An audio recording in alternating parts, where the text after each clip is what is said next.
Welcome to the deep dive. Okay, so everywhere you look, there's this buzz around semaglutide, right? Oh, absolutely. It's hard to miss. Headlines calling it a game changer, endless social media chatter.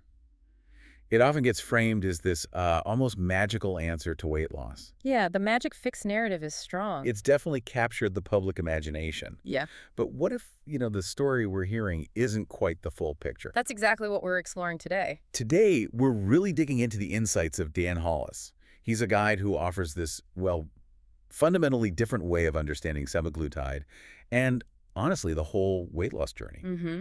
A much more holistic view. Our mission here is to move past the quick fix idea and explore why he insists it's, and this is his quote, not a drug journey, but a human one. Such a powerful framing. We want to unpack how he shifts the focus from just, losing pounds to truly reclaiming your relationship to food, body, and self. Right, the internal shift. And our insights today come from some really compelling stuff. His Semaglutide Manifesto, an article called What Dan Hollis Taught Me about semaglutide support and the space between hunger and healing.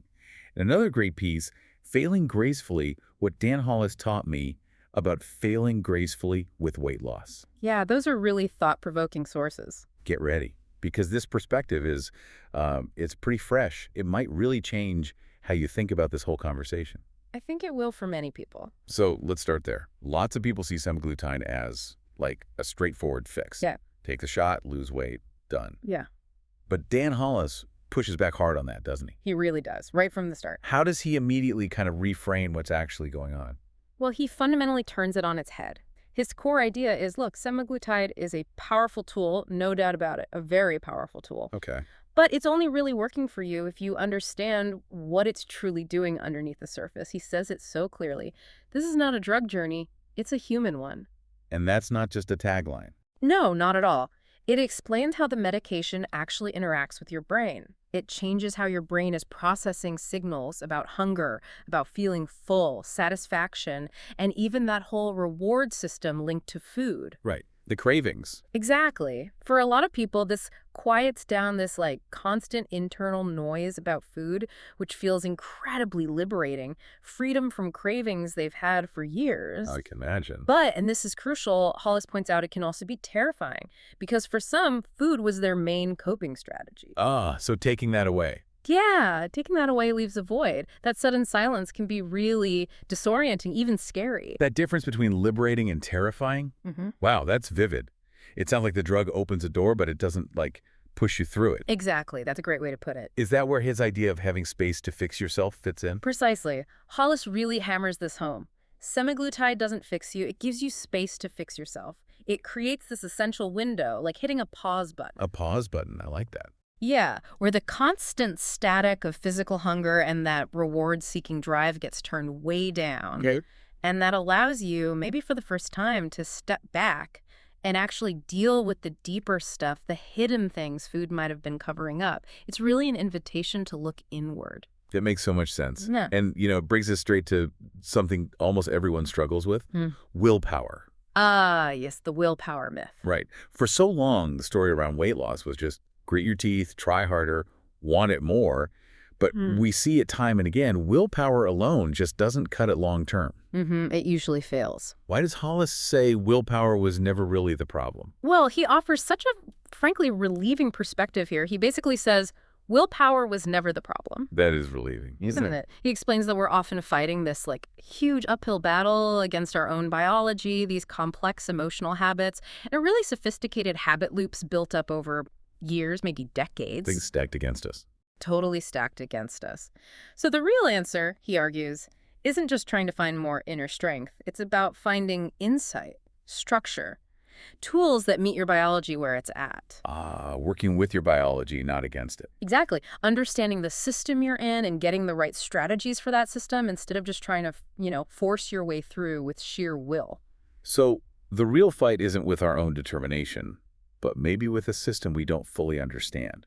That's a huge shift. It really is. And beyond just the biology, what about the emotional side? Dan Hollis talks about the emotional landscape people navigate when food, which often does so much more than just feed us, suddenly changes its role. Yeah, he dives deep into that. He argues this is emotional weight as much as it is physical weight. It's not just about calories. Okay. Hollis points out that people often eat not just because they're physically hungry, but in response to, well, everything. Anxiety, loneliness, boredom, feeling overwhelmed, or maybe just feeling unsupported. All those triggers. Right. And while semaglutide is great at managing the physical hunger cues, it doesn't automatically fix those underlying emotional reasons for eating. So the drug helps the body, but the mind needs something else. Precisely. And that's why, for Hollis, support, real structured support, becomes absolutely essential for what he calls emotional recalibration. That's the work that happens when food stops being your fallback. Emotional recalibration. And what happens in that space, when food isn't the go-to comfort or coping tool anymore? This leads to one of his really profound insights. When the cravings stop, the truth begins. Wow. Yeah. That moment when the relentless noise about food finally quiets down, it can be genuinely startling. And like we said, even disorienting. Because the default is gone. Exactly. Yeah. For so many people, food has been their default plan, their daily rhythm, their comfort, their escape hatch from difficult feelings. When that's suddenly muted or gone, people can feel real grief, a profound sense of disorientation. Imagine turning to food for years for everything, stress, joy, boredom, and suddenly that option feels different or just less appealing. It's a real loss then. It is. And it uncovers the needs that food was trying to meet. That's where the really deep emotional work starts. That sense of uncovering truth, and maybe even grief, really highlights that human journey part. It also makes me think about the desire for quick results. Yeah. We all love seeing the scale move fast, right? Of course. It's tempting. But Hollis warns that super fast weight loss can actually be a trap. Why is that? What's the danger? He's very clear about this, especially for long-term health. He says fast weight loss without metabolic pacing is a trap. Metabolic pacing. Okay. So while that quick drop might feel good initially, losing weight too rapidly sets you up for problems. You risk slowing down your metabolism significantly. Your body starts fighting back. Kind of, yeah. It becomes super efficient at conserving energy. And maybe even more critically, you risk losing valuable muscle mass, which is terrible for your metabolism long term. Right. Muscle burns more calories. Exactly. So ultimately, losing weight too fast often leads to worse outcomes down the road, making it even harder to keep the weight off. That's why Hollis stresses pacing. So what does pacing involve? It's about carefully timing your nutrition, building habits slowly and sustainably, making sure your progress is something your body and metabolism can actually adapt to over the long haul. It's about health that lasts, not just a number that vanishes quickly. It's about building something durable then. That makes sense. Which leads to the big question. If semaglutide is a tool, maybe not a forever thing for everyone, what's the plan for life after the injections? Yeah, what happens when the medication support changes or stops? Right. What happens then? Hollis is really insightful here, and this is absolutely central to his whole approach. He explains the real work begins after the medication. After, not during. Well, during is crucial preparation for the after. He warns that if people stop semaglutide without a really solid plan, without having built new internal structures, Then what? then the old patterns just tend to flood back in. Yep. Appetite can roar back, maybe stronger than before, and those emotional triggers, they can feel really powerful again. So you need a plan before you stop. Absolutely. That's why he starts talking about the after phase right from the beginning. He focuses intensely on building habits and mindsets that can actually live beyond the injections. It sounds like not preparing is basically setting yourself up to not sustain the changes. That's a good way to put it. What's the main reason Hollis sees for people struggling in that after phase? He puts it so directly, and it's powerful. Most people aren't failing semaglutide. They're failing to prepare for what comes after it. Wow. So it's not the drug failing them? Not usually, no. It's the lack of a comprehensive, proactive strategy for life after the drug's main effects lessen or are gone. This covers everything: new ways of eating, exercise, sure, but also emotional coping skills, even how you see yourself. That makes me immediately think about support. If you need all this preparation and the journey is so personal and emotional, going it alone seems like a really bad idea. Oh, absolutely. Hollis is incredibly strong on this point. He states it bluntly. Most people don't fail because the medication doesn't work. They fail because they were alone. That's a stark warning. It is. It underscores that this journey, the emotional recalibration, rebuilding habits, redefining your relationship with food, it's just too complex, too deep to navigate solo. You absolutely need guidance, accountability, maybe community. That's a powerful statement. Mm. And this next insight from Hollis really made me pause. Your body changes faster than your identity. Isn't that profound? It really is. What does he mean by that? And how does that gap affect keeping the weight off? It points to this really crucial psychological lag. Your physical self can change pretty quickly with the help of the medication, Yeah, the scale moves. but your internal sense of who you are, your ingrained habits, your emotional default settings, your actual identity, that often changes much, much more slowly. The mind lags behind the body. Exactly. And this gap, this disconnect, is where Hollis brings in the idea of scaffolding. Scaffolding, like for a building. Kind of, yeah. But he's not talking about just feel-good motivational posts. He means what he calls neurobiological replacement structures. Neurobiological. Okay, that sounds serious. It is. These are concrete, new, consistent patterns. Things like specific rituals around meals, creating a deliberate rhythm for your day, having solid routines.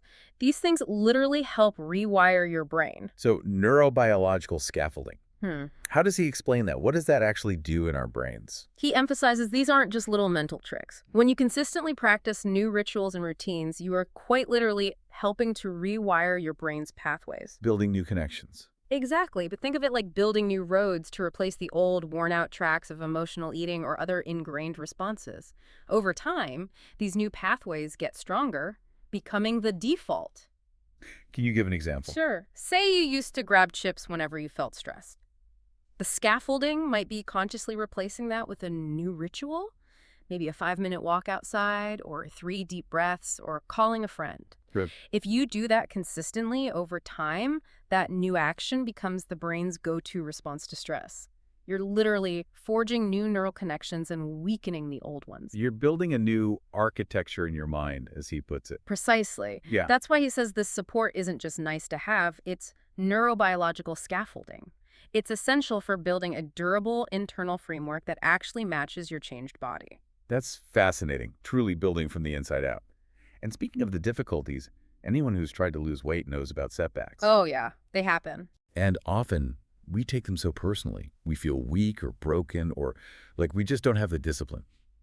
This is where Hollis's view feels really kind, radical even. It's incredibly compassionate, isn't it? He completely reframes those moments. He basically sweeps away the shame and says, there is no shame here, only process. Only process. He wants people to internalize this. You are not broken, you're not lazy, you're not undisciplined. Often, he says, you're working against a biology that was never really explained to you properly and navigating a culture that, frankly, profits from keeping you confused and feeling bad about yourself. That's powerful, taking the blame off the individual. Right. His work is about resetting not just your body, but just as importantly, your expectations of yourself, letting go of that perfectionism. That feels truly liberating. So if setbacks aren't personal failures to be ashamed of, how does he redefine failure itself? He completely transforms the idea. For Hollis, failure isn't the end. It's a message, a moment of feedback. Just data. Essentially, yeah.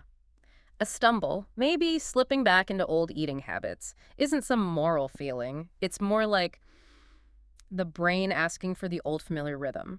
It's a sign that an old pathway got triggered. Okay. He actually encourages looking at these setbacks as sacred if you're willing to look at them with curiosity instead of judgment. Curiosity, not judgment. That's key. Absolutely. It means the shame isn't in failing. The shame is in pretending you were supposed to be perfect. And for him, grace isn't about letting yourself off the hook. It's about what you do next. It's about reaching for a better tool instead of reaching for blame, recognizing the setback as a cue to adjust your strategy. So the scale isn't the only thing that matters, and setbacks are just feedback. How does Dan Hollis define winning on this journey? What's the real goal? He offers this beautiful, much bigger picture. This journey isn't about eating less. It's about living more. Living more. Yeah. He says his perspective completely redefines the win condition. It stops being just about the number on the scale and starts being about whether someone feels alive enough to stop measuring everything by food. That's a profound shift. Isn't it? Success, in his view, is about cultivating a life that feels richer, fuller, more engaged, filled with purpose and well-being, rather than just focusing on shrinking your body. It's about freedom from the obsession with food. That's a really compelling vision of success. Yeah. It makes me wonder, though, If people reach their biological weight loss goals, and maybe they feel like they are living more, why do so many still end up regaining weight? What's missing? And this is where Hollis lands another really critical insight. He says, weight loss is biology. Staying there is narrative. Biology versus narrative. Explain that. He argues that people can successfully manage the biological side, the physical changes, the hormones, eating differently, moving more. They handle the biology. But if they don't consciously, actively rewrite their story, if they don't update their internal identity, redefine what gives them meaning, reshape their core habits to match this new reality. Then the biology isn't enough. Exactly. They will eventually relapse into confusion, he says, not just relapse into hunger. The old internal narrative pulls them back. Relapse into confusion. Can you give us an example of what that narrative piece looks like? Or maybe what happens when it's missing? Sure. Think about someone who has maybe spent decades seeing themselves as the person who always struggles with cravings, or maybe the biggest one in the family. Yeah, that internal label. Right. They might lose a lot of weight physically, but if that core story, that internal label doesn't change, they might still act and feel like that person. They haven't truly integrated their new physical self into their sense of who they are. The identity haven't caught up. Precisely. So Hollis's whole approach involves what he calls narrative reassembly, actively helping people rebuild their sense of agency, reframe the meaning of food, their bodies, their lives. It's about shifting from "I'm always battling food" to something like, "I understand my body's needs, and I make conscious choices that support my well-being." That makes sense. Without that internal story shifting, the external changes often just don't stick. The internal scaffolding, that narrative, isn't strong enough to hold it. That's incredible. It really paints him as a true guide for a human journey, like he said. It also highlights how unique his approach is. He's not just writing scripts or giving out meal plans. No, definitely not. It's much deeper than that. He's starting this profound conversation within each person, it seems. Absolutely. He really embodies that role of a guide who walks beside you asking better questions, instead of just handing down rules or some one-size-fits-all fix. Better questions. Yeah, he prompts real reflection with questions that make you challenge your own assumptions, questions that invite self-discovery. Things like, what happens when your body stops screaming for food, but your soul still wants something to chew on? Wow, that's deep. Or asking, what if semaglutide is less of a prescription and more of a pause button? These aren't just clever phrases, they're tools designed to help people find their own way, understand their own emotional terrain, and build the resilience needed for a truly sustainable journey. We've really dug deep today into Dan Hollis's view on the weight loss journey. It's such a profound reframing, isn't it? He really is. We've seen how he positions semaglutide not as some magic fix, but as this powerful tool that creates crucial space for real personal transformation, for that essential emotional recalibration. Yeah, space to do the work. We explored why paced progress is so important, the absolute need for robust support, that neurobiological scaffolding, and his really kind, non-judgmental take on setbacks, seeing them as feedback, not failure. Right, shifting from shame to curiosity. Ultimately, it paints this picture of a journey that's about building new internal architecture and very consciously rewriting your own story. So what does this all boil down to for you, listening right now? Hollis teaches that weight loss is biology. Staying there is narrative. It's such a powerful idea, and it really goes way beyond just weight, doesn't it? Absolutely. Think about any area in your life where you're aiming for lasting change. Are you just looking for a new tool to fix the surface problem? Or are you engaging in that deeper work, the work of rewriting your internal narrative? Yeah, how are you using the pause buttons or the new chances you get? Exactly. Are you using them just to solve an issue or to actually live more, build that new mental architecture, and truly rewrite the story of who you are and who you're becoming? What story are you writing for your next chapter?